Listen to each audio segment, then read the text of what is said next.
Di ba sabi ko sa'yo, pag magaling ang acting mo at natapos natin agad sa isang araw ang shooting, may gift ka sa akin? Di ba? Kaya... Wow, ang ganda! What do you say to Tito Steve? Thank you. You're welcome. Ngayon, susunduin natin ang mami mo tapos kakain tayo sa labas, ha? Ayan, magdi-date kayo ng mami. Come on.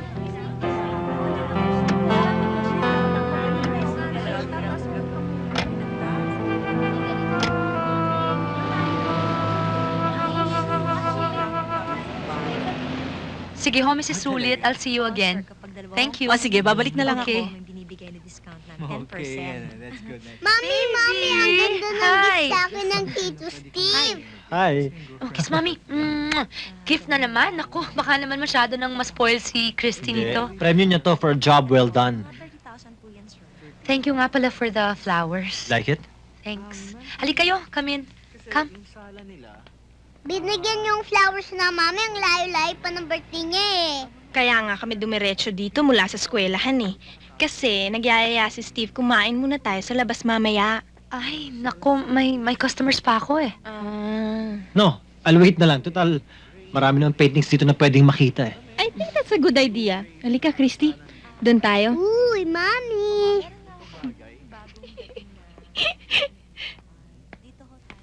Sit down. Thank you.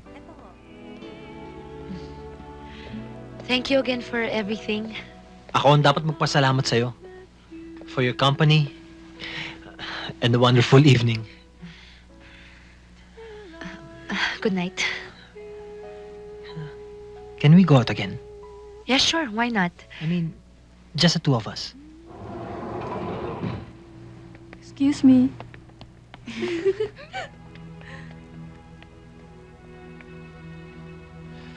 Una na ako. Good night. Bye.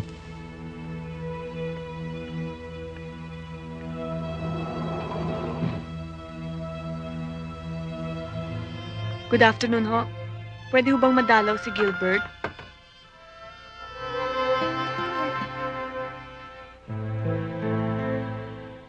Apat na araw ka na palang may sakit. Hindi mo man lang ako kinontak. Mabuti na lang malakas ako kay Dennis and binigay niya yung address mo dito. Ayoko kasing maabala ka eh. Hindi nga ako naabala, pero nag-worry naman ako, Gilbert. Eh kung ano-ano nang naisip ko eh. Akala ko na aksidente ka na o kaya nakipag-away. Aminin mo nga sa akin. Talaga ba magpinsan kayo ni Desiree? Aba hindi! Matagal na kaming on. Ang kanyang papa at papa ko ay mag-first cousins. Take it from me, Miss Gamboa. Imagine this, pinagbintangan tayo. Ako daw ay isang ketman. You're ketman! Silly girl. Matrona lang ang nagbabayad ng lalaki. At kung ako naman ang matrona, hindi ganyan tipo ng lalaking katulad ng pinsang kong kukunin ko. Mabuti nga nakilala kita eh. Nalaman kong may shota siya. Tingin ko dyan dati, Sorry kasi ang ganda mo eh. Tsaka itong ayaw man lang ako isama dito. Para bang merong inililihim eh. wala sa pamilya namin ang nangingirida o kumakabit ng lalaki. Kepman! Ganito lang ang mga kilos namin. Pero deep within, maniwala ka. Kami pa rin ang berdaderong konserbatibo. Well, based naman sa pagkakaalam ko kay Gilbert, pwede nga. Gilbert? Oh, ano, sweetheart. Okay ka naman pala eh. Mag-holiday na lang tayo, pumunta tayo ng beach. Sige na, 4 na araw rin yun. Di ba gustong-gusto mo mag-swimming, lalo na pag malaki yung waves? Please? Well, it sounds like a good idea. Hayaan Tama. ka na. Oo nga naman, kailangan mo nga talaga ng bakasyon. Para naman makapagpahinga ka. Oh, Miss Gamboa, alagaan mong mabuti ang boyfriend mo, ha? Baka magka-relapse yan. Alam mo naman, sa lahat ng mga pinsan ko, yang si Gilbert talaga ang paborito ko. Sakitin lang nga. Kaya yun, parang lantang pechay. Don't worry, aalagaan ko siya. Eh ako ba naman? Doktora ata ito.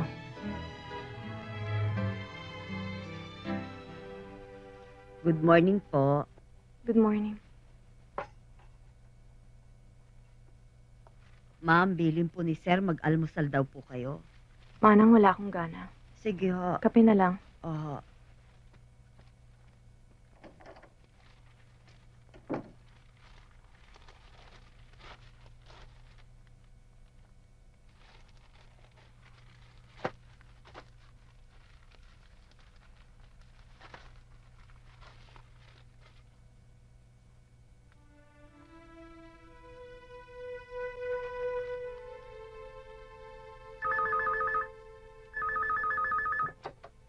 Hello, good morning. Jimenez Cayetano Law Office.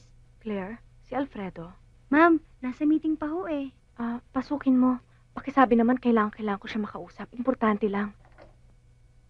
Sir, si Ma'am Consuelo ho, nasa line 2. Excuse me. 7 million? Eh, wala namang liability. Hi, honey. Alfredo, nakita mo na ba yung litrato ng bata sa front page? Yung nagnakaw ng alas na worth 3 million pesos? Pag-usapan natin mamaya pag-uwi ko. Love, talaga bang isa-shopping mo ko? Sige, turo mo lang kung anong gusto mo. Magkano ba talaga na panalo mo, ha?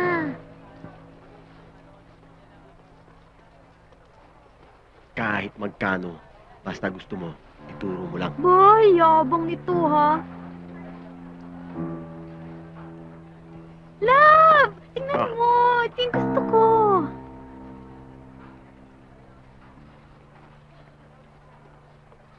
Bagay?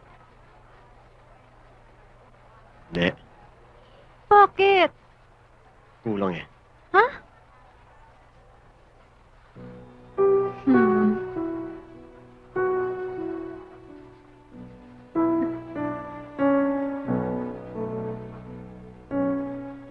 Love naman. Sana naman nilita mo yung bato para hindi halatang fake. Totoo yan. Gusto mo, pati mo pa sa leher eh. Totoo to?